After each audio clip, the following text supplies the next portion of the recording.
Hey, what up, Long Beach? Welcome back to the 562.org. It's Tyler. And Mike, in this high school cross country video, is brought to you by Naples Rib Company and all of the 562's track and field and cross country coverage this year, brought to you by Bryson Financial. We're out at Dorado Park. Beautiful day for the Moore League cross country opener. And Mike, this one is intense.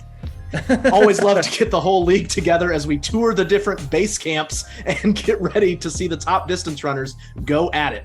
Is it intense or in canopy? I can't tell. We're going to start with the boys. Millikan Jr. Jason Parra is a back-to-back league champ, fastest in city history. He likes to go fast, but he would have company for a good chunk of this race as Poly's Cameron Roan, also one of the state's best. We're really blessed to have two runners of this caliber in the city.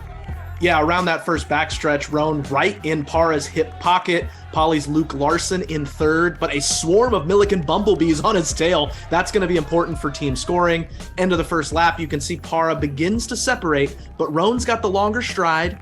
He's got a kick in his back pocket. Remember that for later in the race.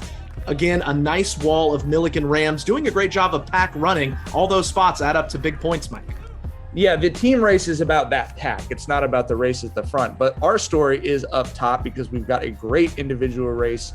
Parra is growing that lead, but he did sort of turn his ankle, and that opens the door for Cameron Roan, and you could tell it was going to be close, and we got drama at the finish line. Roan finishing 14, 17, 24, and Parra just a tenth of a second behind him, Tyler. A really unbelievably tight finish, and obviously some big emotions from both runners.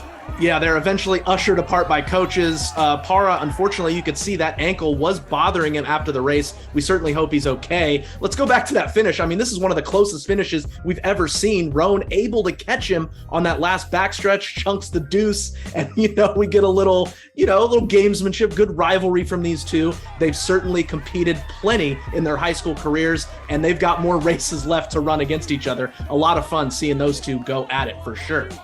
Yeah, Back definitely. to the rest of the field here. Poly's Luke Larson holds on to third, just ahead of Millikan's Jack Brown. Then it's going to be Jacob Fujimoto, Eric Placentia from Millikan in those Bumblebee jerseys, as you said, Wilson's Gus Hollister, and then Aiden Ransom and Michael Brief. Millikan with 6 of the top 9 finishers, all 9 finishers under 16 minutes.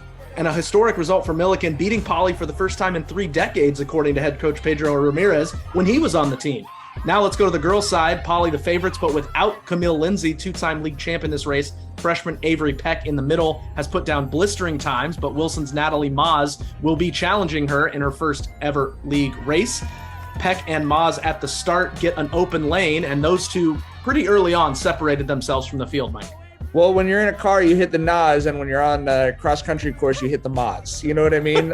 Very compelling mix of teams in the chase pack early on. We sort of had an idea of how this race is going to shake out, and sure enough, Peck is going to take a peek as she starts to get some separation from Maz there by lap 2. In control of the race and in her own world. Very impressive league debut for a freshman.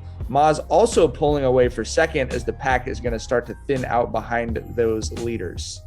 But Avery was number 1 in the pecking order. She's going to win her league debut. 17:50.18 is her time. She won by more than a minute. Camille Lindsay, the first to greet her with words of encouragement following the race. Maz in second, 18:59.99. Evelyn Hernandez Luan, 19:11. Bryn Jolly fourth in 19:29 as the Jackrabbits filling up the top of the leaderboard. Emily Chun in fifth, 4 of the top 5. Maya Lopez from Lakewood takes 6th. Yamil Rodriguez from Millikan. Wilson's Isabella Elsesser. Then Alma Perez from Millikan. Good balance of schools here. Miley Quinn and Alexa Bryson from Poly. And then it's Jessica Moan rounding out the top 12. But Poly, with that depth, going to hold on and win that team title for the Jackrabbits once again. Well, very eventful league opener. Certainly lots to look forward to in 2 weeks at Signal Hill. We can't wait to see these local kids back in action. Again, we'd like to thank all of our sponsors, including Ocean Law Center. Cross-country season just getting underway here in Long Beach. And the 562 will be there every step of the way.